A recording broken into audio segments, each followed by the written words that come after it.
আপনি কোন কোন ব্যক্তির সাথে একদমই চলাফেরা করতে পারবেন না বা চলাফেরা নিষেধ? হযরত ইমাম বাকের রাদিয়াল্লাহু বলেন, আমার আব্বা জান হযরত ইমাম জয়নুল আবেদিন রাদিয়াল্লাহু আমাকে ওসিয়ত করেন যে 5 ব্যক্তির সহবত হইতে আত্মরক্ষা করিয়া চলিও। তাহাদের সাথে কথা বলিও না, এমনকি পথ চলিতেও তাহাদের সাথে চলিবে না।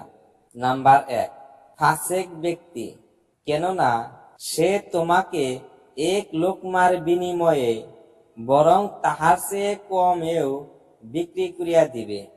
আমি জিজ্ঞাসা করিলাম, এক লোকমার বিনিময়ে বিক্রি করার অর্থ কি? তিনি বলিলেন, এক লোকমার আশায় তোমাকে বিক্রি করিয়া দিল, পরে উহাও তাহার ভাগ্যে জটিল না, শুধু আশার উপরেই বিক্রি করিয়া দিল।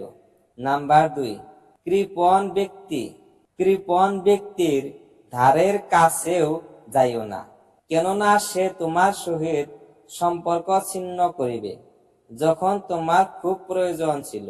নাম্বার 3, মিথ্যাবাদী, মিথ্যাবাদীর নিকটবর্তীও হইও না, কারণ সে মিথ্যা ধোঁকা দিয়া নিকটকে দূরে ও দূরকে নিকটবর্তী করিয়া দিবে।